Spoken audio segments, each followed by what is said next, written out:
They say opposites attract. Well, how about these opposites? Daddies and sons. You're listening to Daddy and Son. A podcast where we explore the dynamics of daddy and son relationships, multi-generational views, And everything else in between.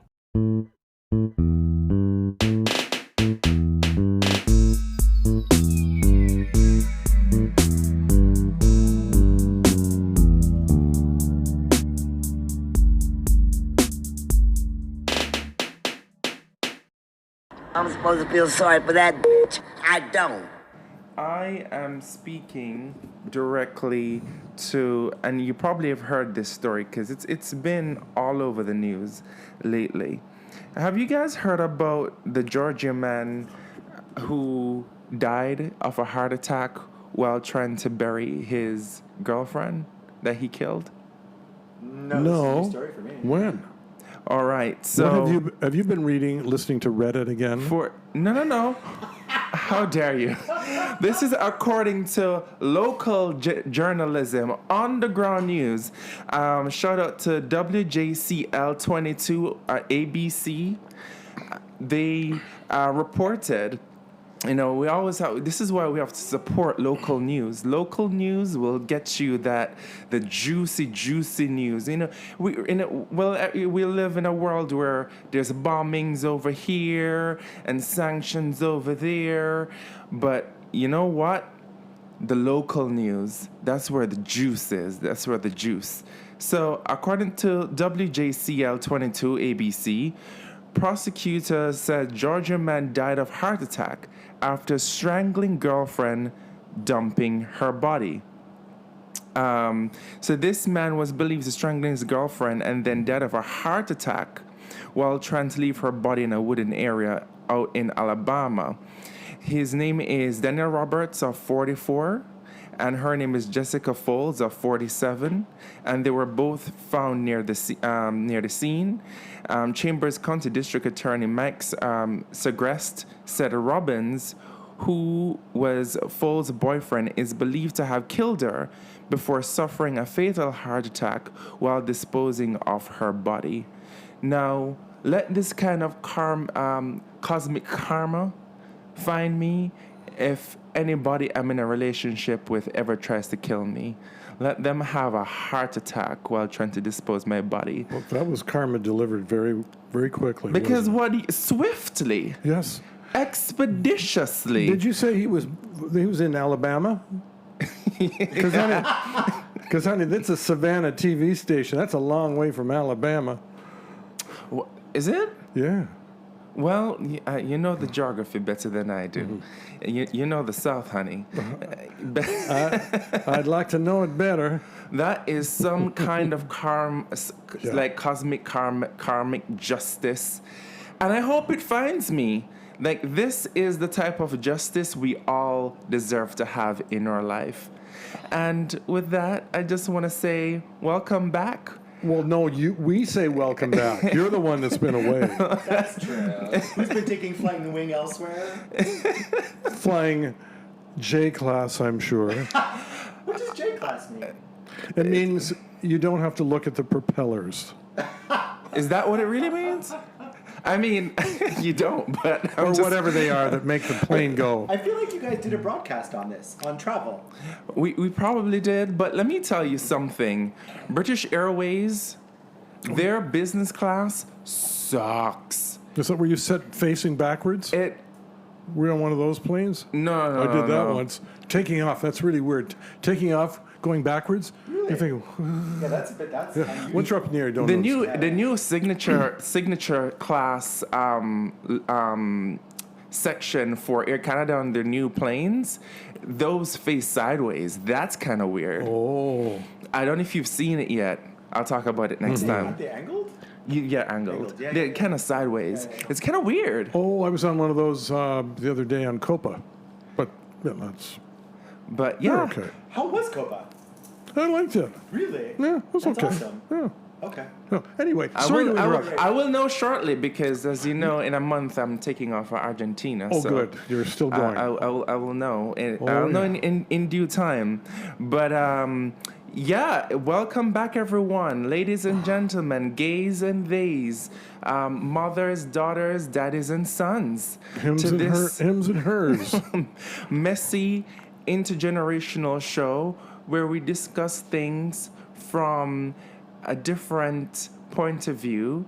And yeah, we have a special guest today because I wanted to talk about something that has been coming up constantly in conversations where I get, people asking me, why do you always drink? What's with all the drinking? Da, da, da, da. Oh. Calm down.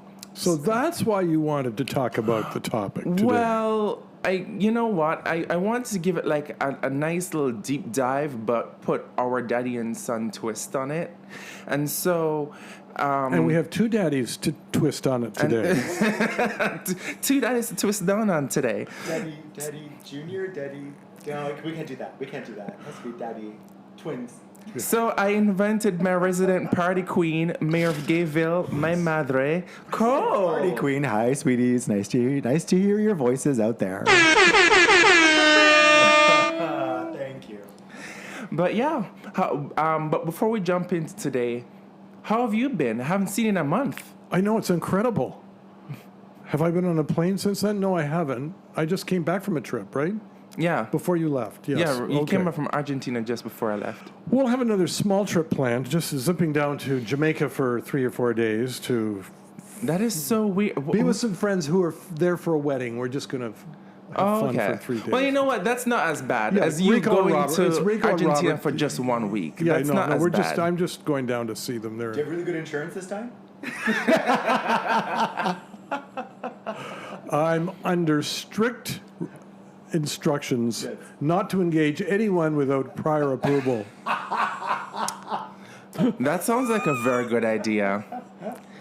And we won't say any more about that, okay? No. Show me, just show me the company, and I'll tell you who they are. Well. In the words of Maya Angelou, That's a I've good seen line. you sooner since I've been back. But how are you when I was away? You had Phoenix the whole time, but True. Yeah, Sammy and I had Phoenix the whole time. I'm dead exhausted. I come home after work, nap, wake up, eat food, and then go back to sleep again. So I've missed the beach all. sounds exhausting. But I have been to the beach once so far this year, and it's July 3rd, which is bullshit. Like, how do you? Summer has gone. And, sorry, I'm exaggerating. Summer is passing by quickly, and I have not enjoyed it at all. And scene. Well, it just suddenly got warm, and then it got so warm, it's uncomfortable. I mean, when you two got here today, I was just like, and I hugged you. I'm just like, why are you wet? Did you just come out the pool? Well, for the edification of our listeners, we're in the middle of a hot wave, a heat wave across North America. Hot wave. And it's always hot here, but anyway, it got up to 95 degrees in Toronto. What the fuck is that? It's what it was where you were in England. Okay, how do you say that in Celsius? In centigrade? 35, 34, 35, 36 Celsius. Oh, okay. Well, Yeah. you know what? I felt like I just came out of one heat wave and then came Yes. right back to another one. Yes, I the figured good that. thing is that I have air conditioning here. But in the UK, it's all these red brick buildings, and it's built to insulate heat, right? Yeah. So it was just like it's 38, 39 outside, but inside, because it hotter. was insulating the heat, it feels like it's 45, or at least that's what the thermostat inside was reading. And and at night, it only maybe dropped maybe 5 or 6 or 7 degrees, so it's like 35, 38. So the fan ain't doing shit. It just feels like being in a convection oven or in Satan's asshole. I was over it. I was completely over it. This is why I can't be a sinner, because I'm not built for that. I'm not built for the heat. Hell is merely a construct. What are you talking about? Well, if it is a construct, I definitely was in it. Don't you think hell is here on this planet? I mean, realistically speaking, this degree of unhappiness has to be hell. I can't imagine this is heaven. And it's called Portsmouth. Portsmouth. But yeah, that was my little hellhole. I mean, How long were you there? just a little bit under a month. But the great thing Oh, wow. is that I also, I had the opportunity to meet the House Speaker, and as I was invited by a couple friends back to Westminster Palace for a reception for World Oceans Day. And wow, what an amazing situation it was. I don't know why I find myself in these situations. They're That's just looking at amazing. a painting of King Henry's, the Speaker of the House at the time, one of the first parliamentary speakers. And I'm looking at the painting, and the current House Speaker just walks up behind me out of nowhere. And he's like, "Let me tell you about this man, my dear boy." And I'm just like, oh, I'm just getting a history lesson just randomly by the House Speaker. Wow. Like, This was King Henry the which one? the eighth. Eighth, which was when Parliament kind of. When did Parliament start? Around King Henry VIII? Anyway, let's not get into British history. I will do the research later. But fascinating. And did you get a good history lesson? Oh, absolutely. Amazing. It was, that is, you can't get that from a tour guide, for crying out loud. And you got a drink with it. and a drink with Yeah. it. People would never believe me, so Lois has the photographs and sent me the videos and everything. Receipts, we all So I have the receipts. My friend, you have what I call royal access.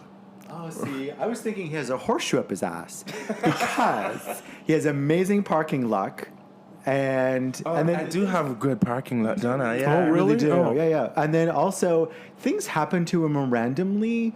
I mean, don't get me wrong, they could be exaggerated stories for all we know, but I think there's enough of them now. There's enough of a sample size that he just has a degree of luck with certain things Well, that happened to you. I would hope so. Affirmative. Because you know what? Speaking of, and this is the one last update I'll give. So you probably don't know this, Norm, but while I was literally 2 days after I arrived in England, I went into a meeting with my boss, and he told me that he was told by the CEO to find cuts to save money. So my role came up for redundancy. That it was nothing personal, but the company has to save money. And I think they started chopping higher salaried roles. Yeah. Because there were a few of the VPs that got cut as well. Oh, wow. And I have to admit, I was hurt. Yeah, it's horrible to I get. felt gutted after being there for 8 years, but I'm a little bit excited for what the future will hold and what comes next. But with all that being said, while all that is going on, I was trying to reach my Lawyer? not my lawyer, not yet. Okay. We'll come to that. Okay. The owner of the gym that I used to teach at here in Toronto, I teach Zumba part-time, but the gym got sold to Good Life. Oh. And the gym owner fell off the face of the earth. He's not responding to emails, not responding to calls. I mean, the guy He's pulling a Colston. The guy.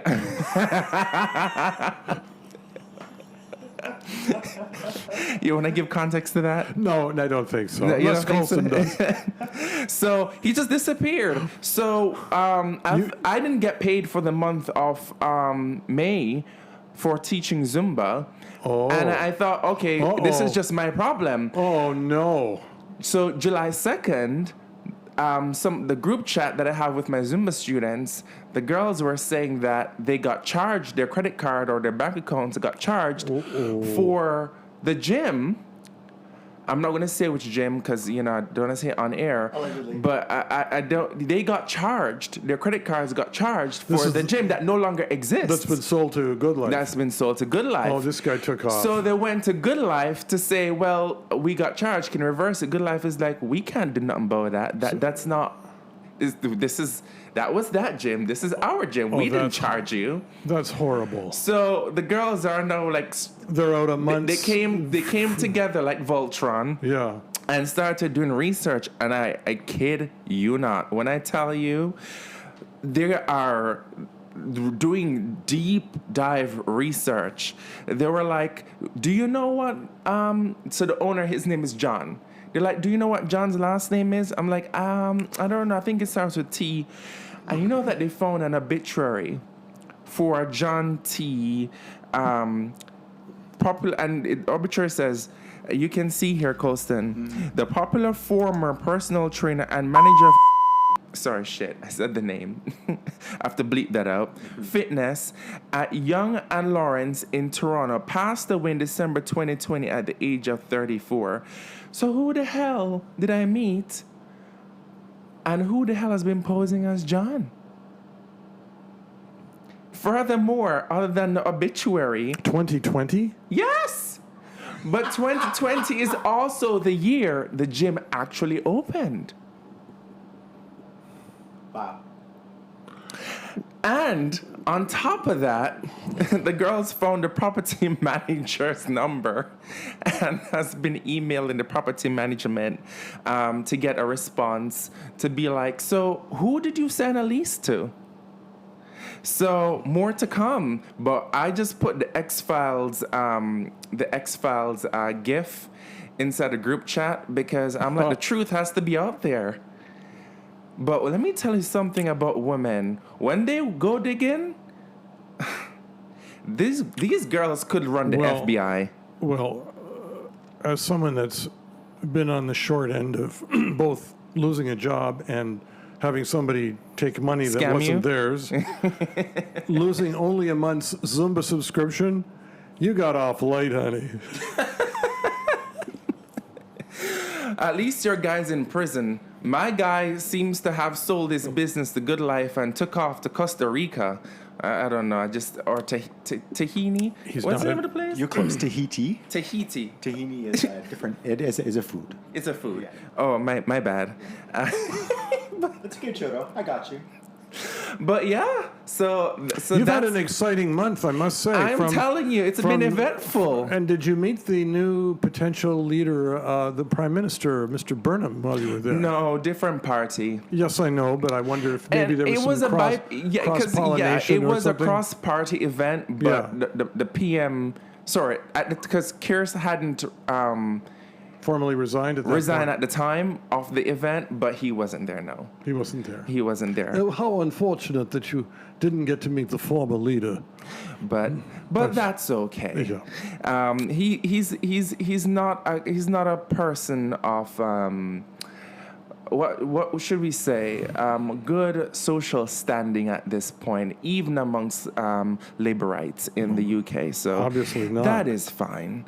But yes, so it led me down a path of doing a lot of drinking because I was spiraling. Because I'm like, okay, I lost my job. I don't know what comes next. It was confrontational. You know, it was very confronting to get that kind of news while you're overseas. Well, especially when you're not having it delivered in person. I mean, I've been fired a number of times. Well, here's the thing. Even though they said they were laying me off, they made me work for 1 month extra. Today literally was my last day. That's called working notice. I've had that, yes. For 1 whole month. Well, I don't know if it was because my position in the organization or what, but I just found it unusual. I mean, 2 weeks is usually the standard for garden leave, but a whole month? You had the option to say, I'm not working at all. I'm going to talk to my lawyer. I did have that option, but I didn't want to burn bridges. And that's wise. Some people did. They just said like, all right, bye. Yeah. Give me the severance when you're ready. Yeah. And there were a few people who stayed on to help with the transition. Yeah. And I was one of those people. Though I have to admit, as time crept closer to my end date, which was today, it became a lot harder. It became more mentally taxing. I didn't want to get up out of bed. How many hours did you work today? I started canceling meetings. 5. Okay, yeah. I started canceling meetings. I was just like, I was over it. That's understandable. I mean, it's listen. People were like, "Can I talk to you?" I'm It's like, horrible "No." to lose your job. My last job, I got walked out of my office, literally.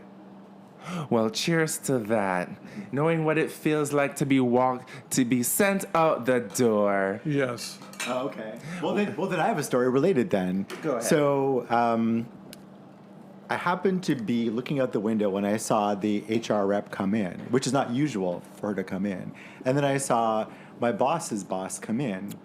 And there had been kind of inklings of like the fact that I was going to be packaged out, but nothing specific. Is this at We're not saying names. Oh. Yeah. At my the organization I used to work your for. former Organization I used to Okay, work we're for. not Yeah. But the trick, the secret there, the HR person is what triggered it, right? Absolutely. Yeah. When I saw her walk in, I'm like, oh, today's my day. Yep, I know the feeling. Yeah, absolutely. That was what happened to me. I Yeah. opened up the Google Meets, and instead of my boss, it was HR. Yeah.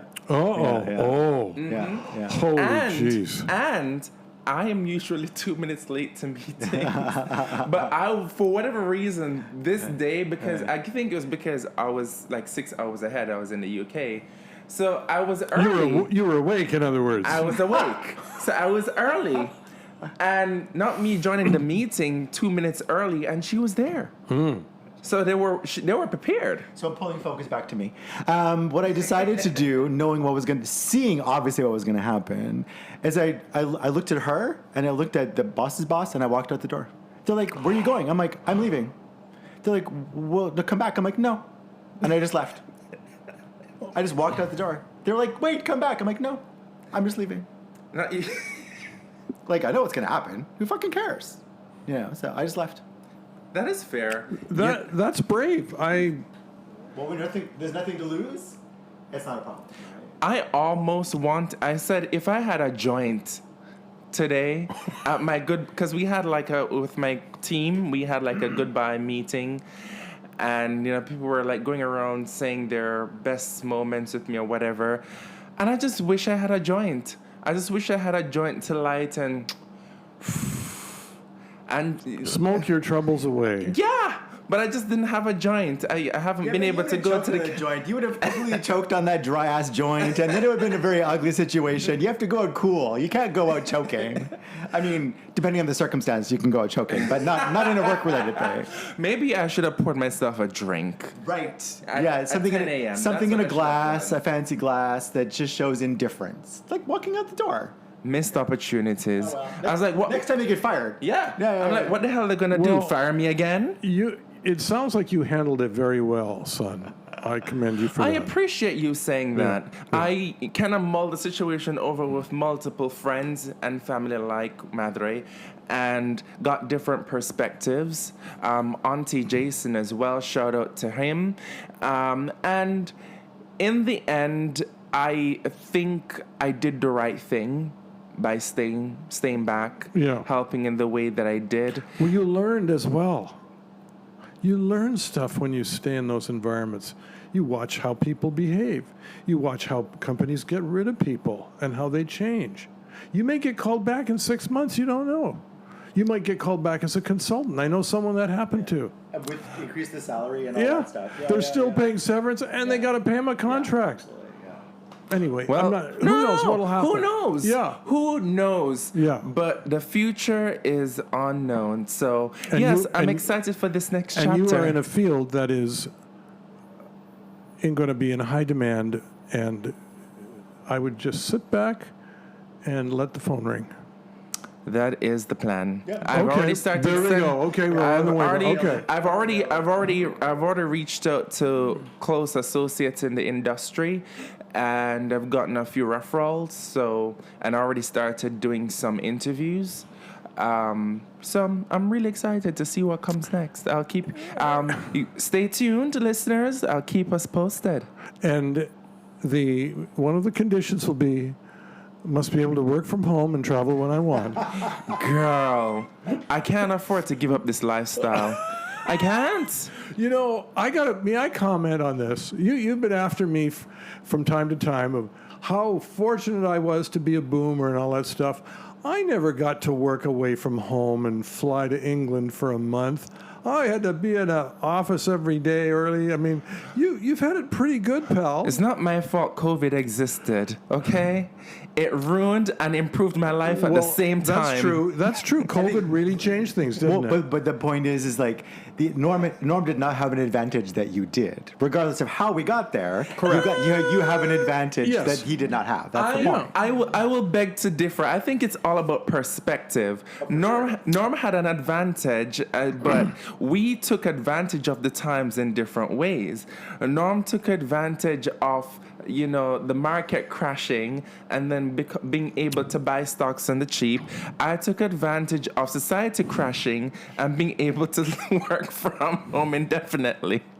Well, I mean, certainly, in terms of what we value, both are true. Right. Yeah. We value both money and freedom and autonomy to do what we wish.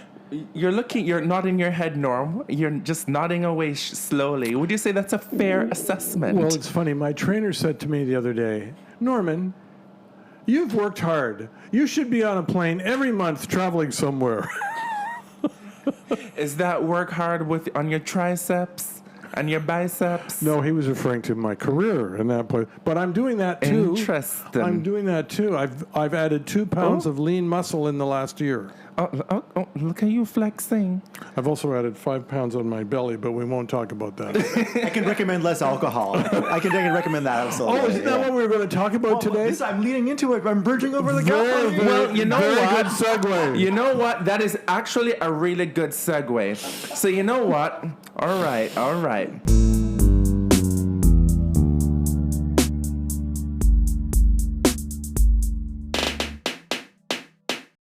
So I was kind of thinking about looking into the history of spirits such as gin and tonics, and its link to helping malaria and scurvy in sailors and soldiers, or bitters that were once called tonics or elixirs by the gypsies, which were given to soothe stomach aches or used as medicine. Yeah. And when one says alcohol should never be consumed as it's a poison to the body, is that a definitive hypothesis?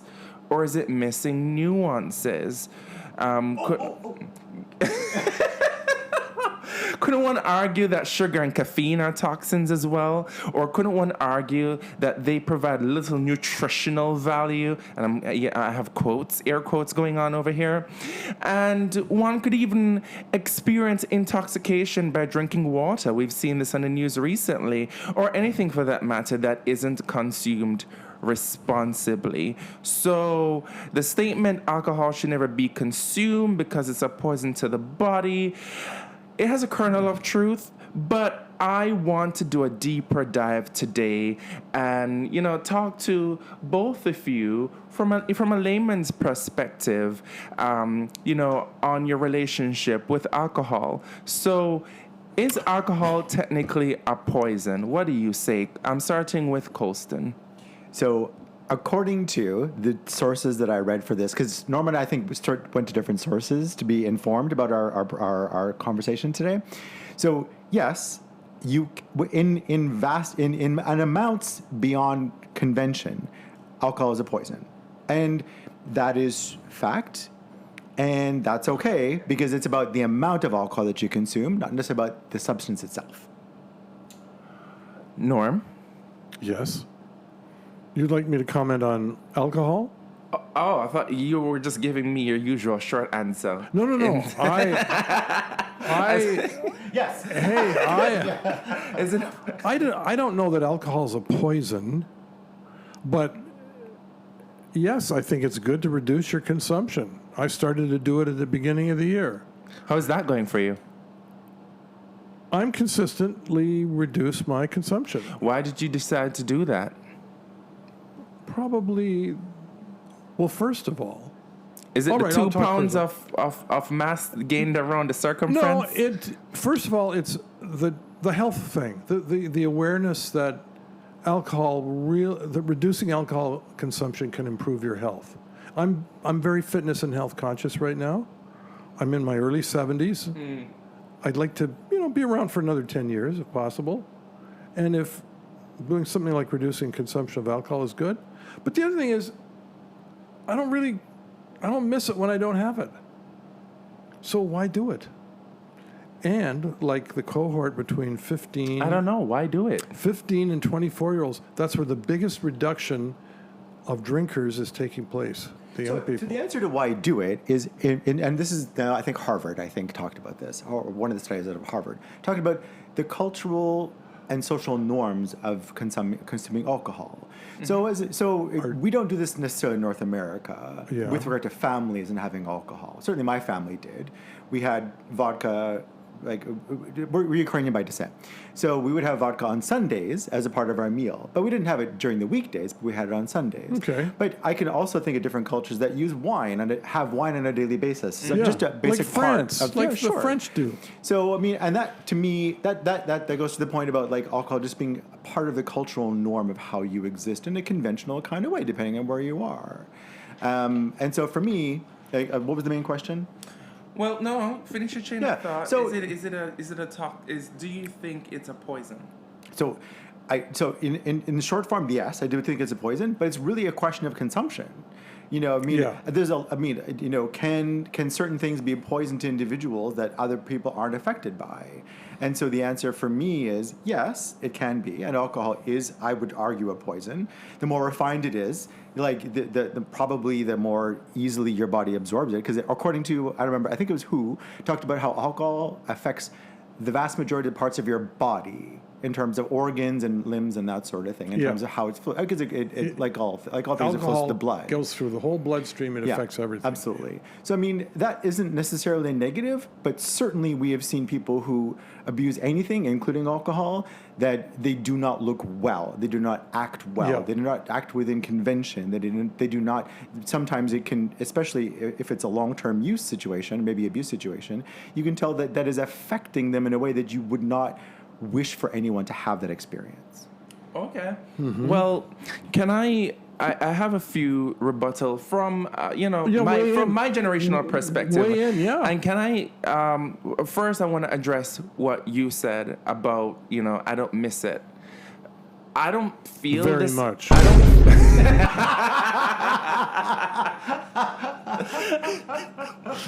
I can't relate because I'm not saying it's something that I need because I've gone through like Lent or moments where I purposely have stopped drinking for months, and I didn't have a craving where if I didn't drink it, I felt like I was going to die. But did I miss it? Yes. Mm-hmm. You mentioned the age bracket, the Gen Zs being having a massive reduction in alcohol consumption, or most of them say that they don't drink at all. I think Reuters put out a post that 72% of Gen Zs say that they don't drink. And that is alarming, for the industry itself, because they are the future. I believe the children are future. And then the second part is... irony of bringing you Whitney and abuse. Right? And then the second part to that is... there's also a male loneliness epidemic that is going on, particularly that affects the Gen Z, right? And we know this. We've spoken about this in the past. And I believe that the drawbacks to alcohol versus the upside, there is a net benefit to going out with your mates and having a few pints, rather than staying home by yourself and frapping and then going to bed, or sitting on the computer or on the video games and just being lonely. Yeah. Alcohol is a lubrication for being socialized, for socializing. And the one thing that I will say will age you faster and is lead you to poorer health is loneliness. Mm-hmm. There are so many things. Kara Swisher actually has a show called Kara Swisher Wants to Live Forever. And I think it was on episode 2. She mentioned, because she travels all around the world and they explore like all these alternative medical, treatments. Yeah. And one of the doctors on the show said, you can have all the fancy things and get all the fancy blood work. The number one thing to human longevity is having a positive circle of influence. And then number 2 thing to longevity is not being poor. So the net benefit of having a drink with friends, I think, is better than not drinking at all. Yeah. That's me, and that's my perspective. That's my take on that. May I add to that? Because go ahead. When I was a few months ago, when I said I was reducing or cutting off drinking completely, the times when I would take a drink was when I was socializing. And didn't that just enrich you? Well, yeah, it didn't feel appropriate to abstain at that point. Appropriate. And I was quite happy to have a drink. Did it here, I did it out here. And fine, when you're at home, do you need to drink a lot? Nah, unless you're got some problems. How dare you? I feel. Do you feel seen? I feel seen and attacked at the same time. I'm not accusing anybody of anything. Right. No, I'll take it from here. I will point the accused finger. No. I said, but prior to us having this conversation on the air today, I did say that even my alcohol consumption is decreased, but I am drinking. Careful of your water falling on your notebook. But I have been drinking Corona Cero. I think it's called CERO, or even a Guinness alcohol free. But the difference is that the can, without close inspection, looks like a conventional can of alcohol. Yes. But it is without alcohol. So it's an interesting sort of like masquerade, if you will. So you're not drinking. I'm not. And yet, to the point you're making earlier about like being in the third place, finding connection with community, hanging out with your friends, because no one's really paying attention to what's on the can, I'm still engaged. Optically speaking, it looks like I'm drinking a Guinness, but I'm not actually having the alcohol. So so the question is the alcohol the issue? Or is it the liquid connection? It's what you have in your hand while you're talking to people. Right. Like, there's no question to Norm's earlier point about social lubrication, or maybe it was your point about social lubrication. Mm-hmm. Absolutely. I think when most people, not everyone, but when most people drink, it's like, what's the Italian term? In vino veritas. In wine there is truth. Yes. People become more liberated to talk about things, and they become slightly more interesting compared to when we just kind of keep sheltered, keep together, don't engage, that kind of stuff. People do say more things that are more interesting, that allows our fuller sense of who we're speaking to. And that's a benefit for most of us because it feels comforting to be around people who are maybe more genuine, as an example, or less guarded, or whatever the case is. That's the key word. What? Genuine. Because I'm going to tell you something I don't trust, and I was about to get ratchet. I don't trust a hoe who don't drink or smoke, or has never drank or smoked a day in their life. I will jump on this, but go ahead for now. I'm not saying you have to be a smoker. I'm not saying you have to be a drinker.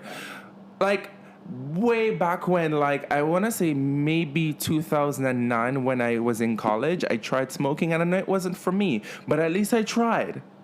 But if you are in God's year 2026 and you've never drank, never smoked, never had sex, I don't trust you. You're a psychopath. Or sheltered.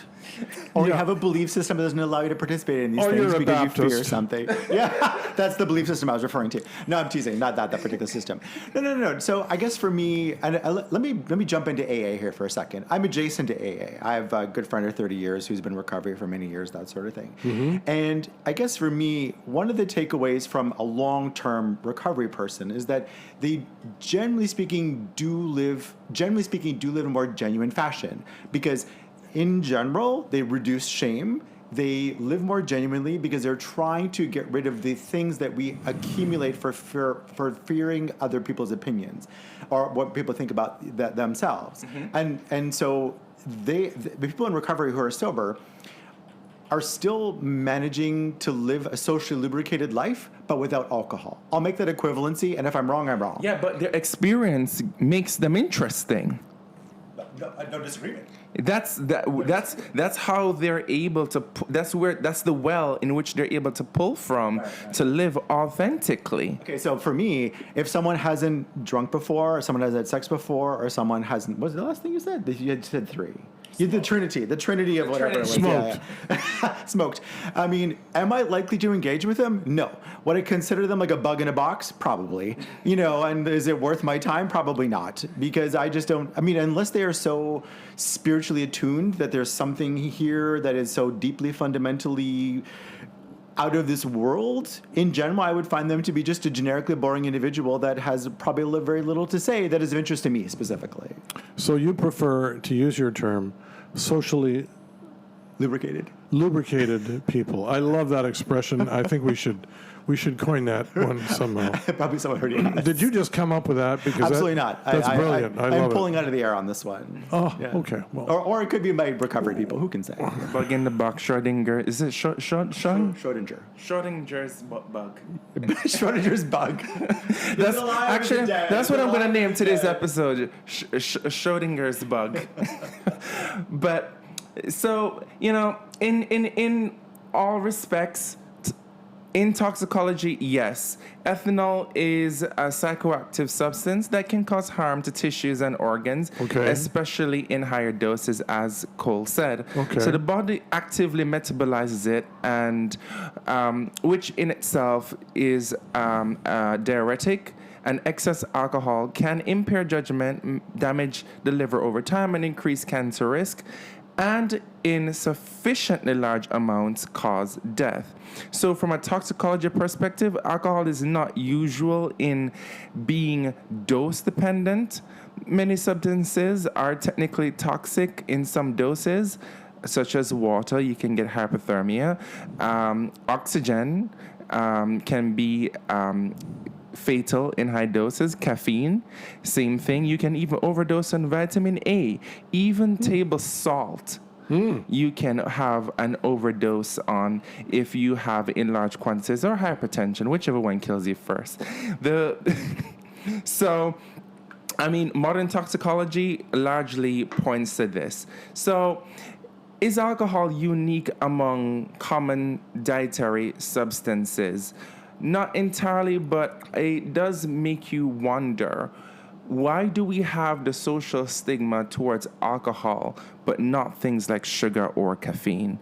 Start with you this time, Norm. Well, you don't have mothers against sugar drinkers. You have mothers against drunk driving. They should, though. You ever seen these kids when they get one can of pop? They're almost like they're on crack cocaine, but I digress. You're right. Alcohol has a negative. What was your question again? So why is it that alcohol, right, gets a bad rep, but other toxins such as sugar and caffeine don't? All right. Well, because of the abuse of it, results in destroyed livers, destroyed lives, accidents, crap like that. Stuff that's very visible. Overeating sugar, overeating some food or something, you get sick, whatever. It's obvious. Alcohol has very visible negative impacts if it's consumed. I don't think it's obvious, but I will rebut to that when you're done and I'm after. Done. You I'm done? Yeah. Okay, Colston. So I don't know that drinking a can of Coca-Cola impacts other people. I think drinking a bottle of Coca-Cola does not impact other people. Drinking a bottle of vodka, getting behind the wheel, or living or being around other people can impact other people. So I think the real stigma has to do with how it impacts people around, not necessarily how it impacts the individual. Good, Colson. Thank you. So that's the take that I would make on that in terms of, because I mean, and this is to Norm's point about Mothers Against Drunk Driving. Part of the reason that campaign was so successful, one could argue, at least 30 years right now, is because it was that alcohol abuse of alcohol abuse of alcohol led to people being killed because people would get behind the wheel because they just did not think while they were driving, or they were too drunk to drive, or whatever the case is. I mean, Tiger Woods still does.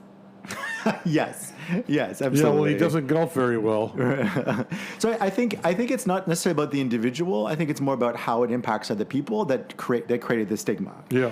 Because as an example, you and I could, all three of us can go to a pub, and if each of us walks home falling over one another, that's fucking hilarious. But the minute one of us gets behind the wheel and causes another issue for someone else, then that's when it becomes a sort of a stigmatic issue. I would argue that's the difference. Okay, well, great points, but I could also take it from another perspective. Caffeine addiction actually has become much higher in in some countries like Australia and New Zealand. That has led to long-term health effects in human beings. Here in North America, when I say North America, I'm talking about Mexico and the United States, which has the highest rate of obesity in the world. In the entire world, over 86% of adult Americans suffer from some Form of obesity? some form of dietary related illness, including obesity, hypertension, or diabetes, oftentimes caused by overconsumption of sugar. Which can be life threatening. So for me, when I think about casual use of these substances, especially when we talk about sugar, we all know somebody in our life who has had either kidney failure or who has had heart failure or who's had blood pressure issues because of high consumption of salt and sugar. So for me, while I understand that it may not have a direct impact, sometimes the indirect impact, such as the loss of life, having to become a long-term caregiver because it's a silent killer. My mom used to have an old saying, digging your grave with your teeth. Nobody ever says sipping you're digging your grave with a straw, but digging your grave with your teeth because of the sugar consumption, the salt consumption. Yeah. And so for me, when I think about it, when I take a step back and think about it holistically, I think that it's just as bad. I genuinely get what you're saying, Cole, about getting behind the wheel, but I think it is just as bad, given that the long-term impact, not just to the household, but to society, that person who then becomes disabled because of their sugar consumption, maybe because they're diabetic, or they develop gout or elephantitis, have kidney problems. That is another hardworking individual that is not able to function in society in a way that they can contribute to tax paying in the same way or contribute into longevity in the same way. And so for me, I would argue that it's just as bad. What we have here is badness because it's a health issue and badness because it's a public safety issue. And to Colson's point, alcohol is bad because it impacts other people. But I agree, there's all kinds of other stuff out there. So obesity, diabetes, dental disease, metabolic dysfunction, those things aren't important to public health? They're important to public health, but they are individually... My overconsumption of sugar, for example, doesn't impact the life or safety of society in general. No, but it burdens the healthcare system that the rest of us have to pay for.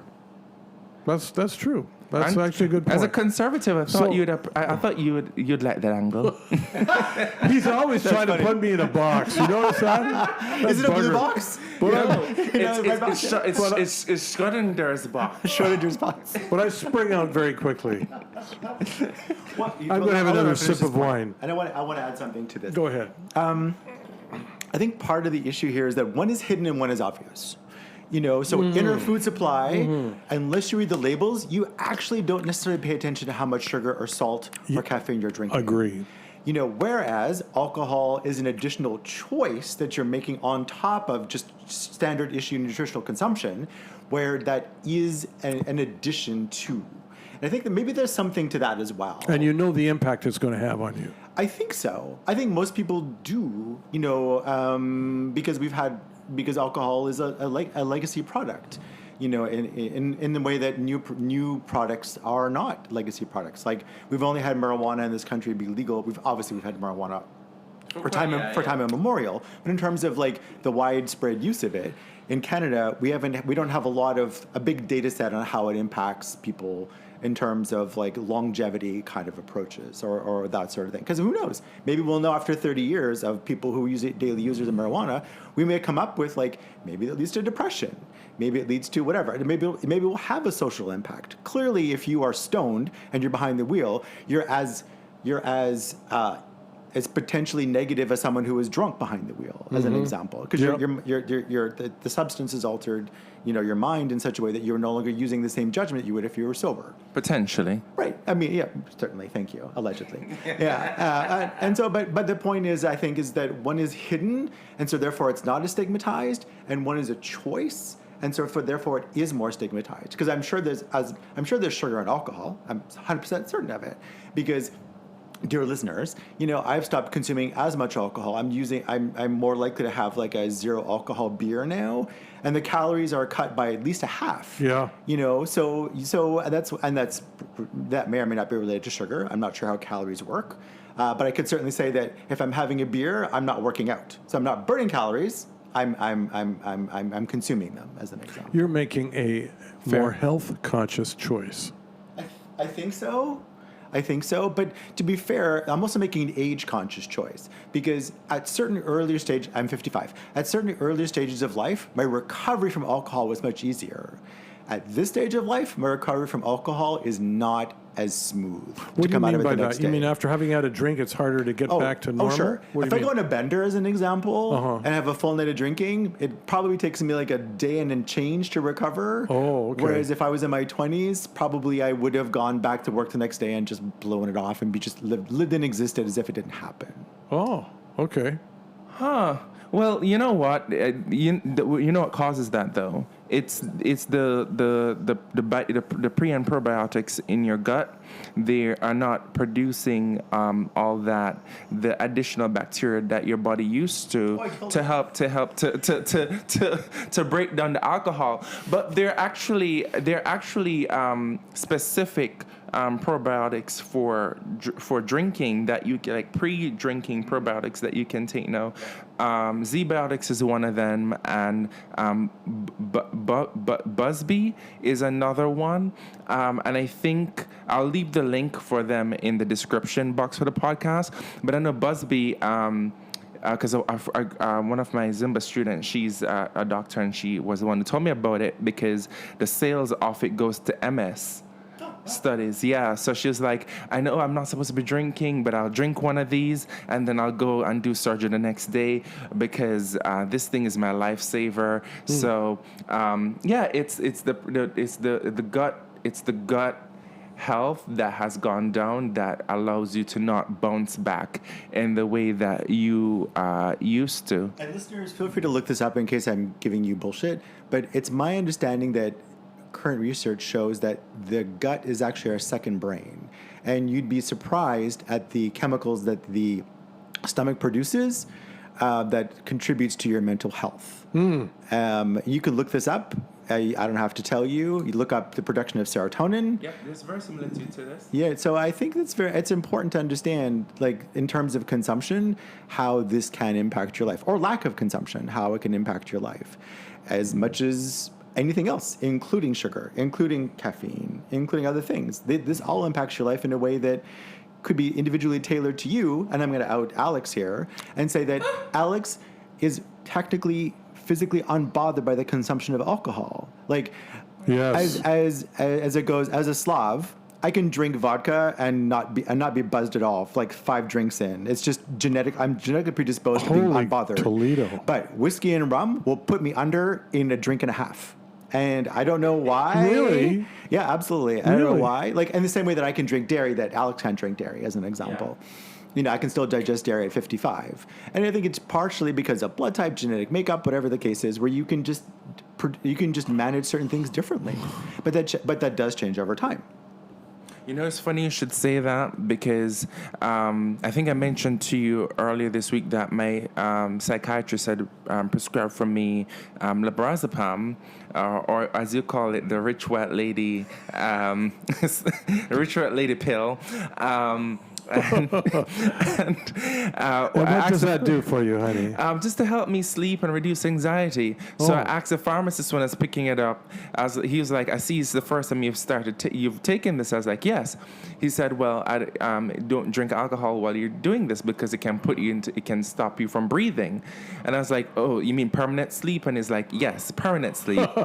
You must have laughed at that. I did. Oh, So I was like, "Well, I don't know how to navigate this because like to I've drink." already had a drink today." And he's like, "Well, how much do you have to drink?" And I was like, "Well, 1 glass of wine at lunch." He said to me, "Well, that shouldn't be enough to cause you to stop breathing, but I wouldn't encourage you to drink anymore." So I was like, "Well, how much do you have to drink before you can stop breathing?" And he said, "I legally and medically cannot answer that because everyone's metabolism of alcohol is different." And what a going great back to quote. what your point, Yeah. it is a metabolic it's a metabolic issue, right? But I think this is a good segue to my next question. So what about historical medical uses? So there are nuances here that I find especially interesting. So historically, alcohol is often given as a genuine part of medical practice. I spoke earlier about gin and tonic, which the ingredients, quinine and tonic water, which help to prevent malaria, as well as lime to prevent scurvy, along with the gin, which is infused botanicals, as we all know, which in itself would have various medicinal properties depending on what type of gin it is. Your mom, one of my favorite people in the world, loves to call Bombay Sapphire what? Medicinal. Absolutely. Shout out to Catherine.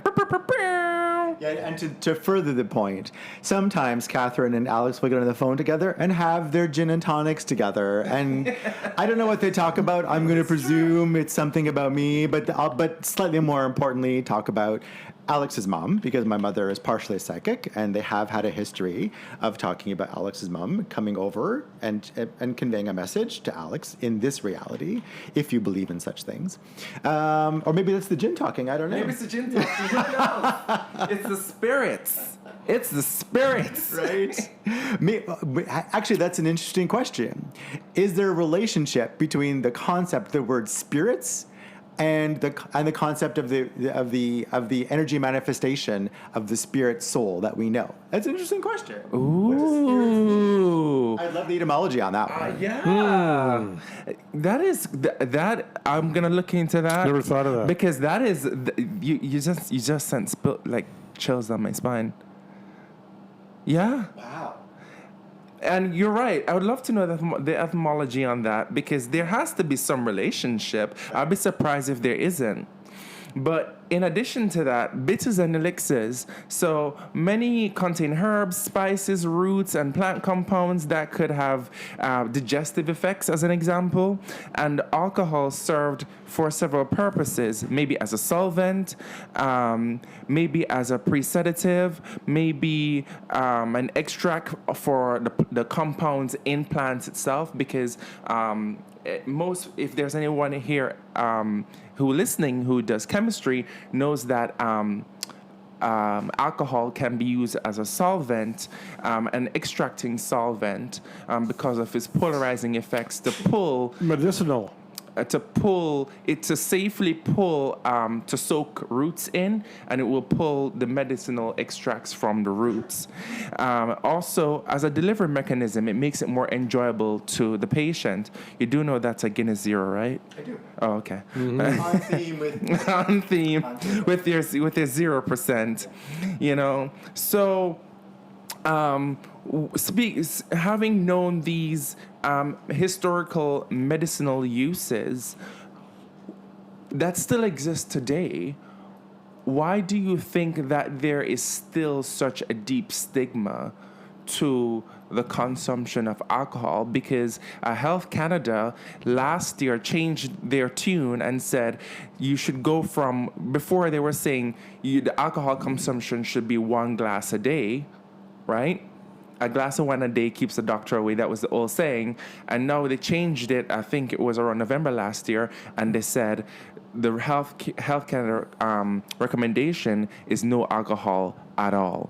And that's what got me thinking. That's really what caused me to start considering maybe I should just slow down how much I drink. Okay. Not totally eliminate But it. I think this is one of those situations like avocado, where before they were like, oh, don't eat avocado, it's too fatty for you, it's going to give you cholesterol problems and a heart attack. And then years later they came out and they were like, oh, avocado, it's good for you, it's a superfood. What do you say? So, to the wine argument, I think the chemical or the drug is called restorval. Anyway, the bottom line is this particular drug that's allegedly good for your heart if you drink wine is you have to drink a lot of wine to actually make it useful to make your heart better. Restorval, I don't remember what the name of the drug is. Anyway, the bottom line is my suspicion is that when it comes to health guidelines as it relates to Canadians, I can't help but wonder what influences, what lobbyists, I'm giving you a wink, Norm, what lobbyists have gone in to try to change policy. And I'm going to make this a brief parallel with the food pyramid. I'm going to be, because a brief parallel with all the beer stores closing, but go ahead. For me, I would say if a society is consuming too much alcohol and it's causing, let's go to your healthcare argument for a second. If you're having a lot of people who are having alcohol problems, whether it's because of health related things or aging related things, then maybe you change the public policy to say no amount of alcohol is good. But I think that changes over time. To your earlier point about sometimes caffeine is good, sometimes caffeine is bad. Which era are we in about which food is good and which is bad for you? So when we grew up, we were told that butter was bad for you, to make the parallel. But in fact, it's not bad for you. Margarine is worse for you. Partially hydrogenated oils are worse for you than butter is, as an example. That is actually a really good comparison. Yep. So for me, when they say no alcohol is best, well, yeah, logically no alcohol is best. But I mean, it does it. But I would argue that particular issue is either a PR campaign or it's born out of a lobbyist group or whatever the case is. Or it has some function here that I don't understand. Because logically, yes, of course, not drinking alcohol is better for you. But why turn it into a PR campaign on the behalf of the government? I don't know. That to me is an open question because I don't see it as being relevant, honestly. Well, one thing we know, prohibition did not work in the United States. Here. I'm getting my parliamentary exercises in. You could if you pound the table, it'll make more noise than the couch or the glass. Bing, bing, bing. Right. That's my only comment for the rest of the evening. The science can tell us a few things. Alcohol consumption does carry risk, and I think the key word here is risk. Risks generally increase with dosage and also from person to person, and there's no known level of consumption that can be a guaranteed risk-free or high risk for anyone, and it's important that we point to that scientifically. So saying therefore nobody should ever drink, I think this boils down to judgment and not necessarily to a medical scientific fact. And how it affects you. And how it affects people. For example, drinking and driving increases risk. Skiing and drinking increases risk. Eating processed meat increases risk. Eating lots of candy increases risk. So whether risk is acceptable depends on how the person weighs enjoyment, culture, tradition, social connection, and health outcomes. So could we argue that everything then is a poison? I will say up to a point, yes. What says you, Norm? Not everything is a poison, no. Cole? Everything you can't. I agree with Norman. Not everything is a poison, but even the air we breathe with, as an example, particulates in it in a city versus being in a rural area. Being in a city is more poisonous technically than being in a rural area where there's fresh air. But it's a question of degree. But we're still here. Well, but what is the quality of life? And which is why I argue, up to a point, yes, a toxicologist or chemist would likely agree that virtually any substance can be harmful depending on the dose and can have either more immediate or long-term impact to the body. However, there is a meaningful distinction between substances with normal use that inherently produces psychological harm, as an example, like tobacco or UV radiation or alcohol, as if we're staying in theme, or substances that are necessary or benign with ordinary ranges, such as you mentioned, Colston, like the air quality index or vitamins, as an example, or consumption of water, whether that is contaminated or has microplastics in it or PFAS, etc. Microplastics. Enjoy that PVA. So I think my final conclusion on this topic is that we need a balanced formulation. Something that captures the evidence that is both rooted in science and also in thought experiment. And that is, for me, alcohol is a psychoactive and toxic substance that does increase risk of several diseases, including certain cancers. And though the risk generally rises with consumption, I don't believe that no amount can be considered completely of high risk or risk-free. However, the harm or dose is dependent on person to person, and whether any level of consumption is acceptable involves personal and cultural value judgments in addition to scientific evidence. What is your final words? I would only summarize what you just said. Yeah. I don't think there's actually you put quite the button on that one. Yeah, I agree. I don't think there's anything more I would add to that, other than to say, to try and sound like I'm paying attention. Other than to say, there is a certain degree of personal responsibility that one has to have with whatever risk we take, including the risk of a standardized pharmaceutical. Or alcohol, for that matter. And, you make your best judgment call with the knowledge that you have.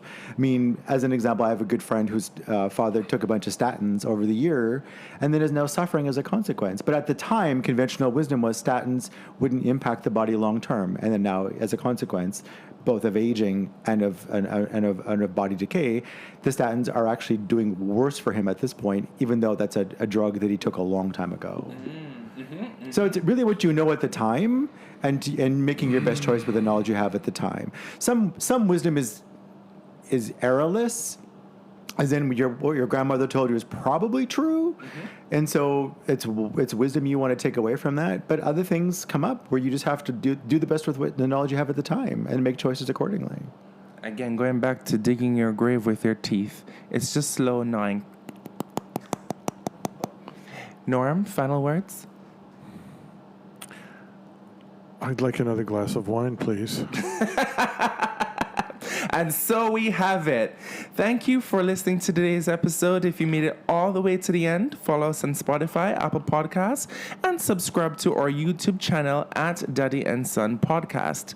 And remember, we're also available on iHeartRadio, so go download the free iHeartRadio app and support the show.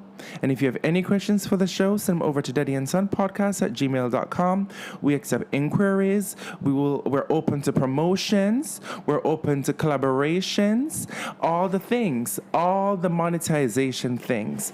Again, that's daddyanson podcast@gmail.com. Until next time, sons, be good to your daddies. And daddies, be kind to your sons.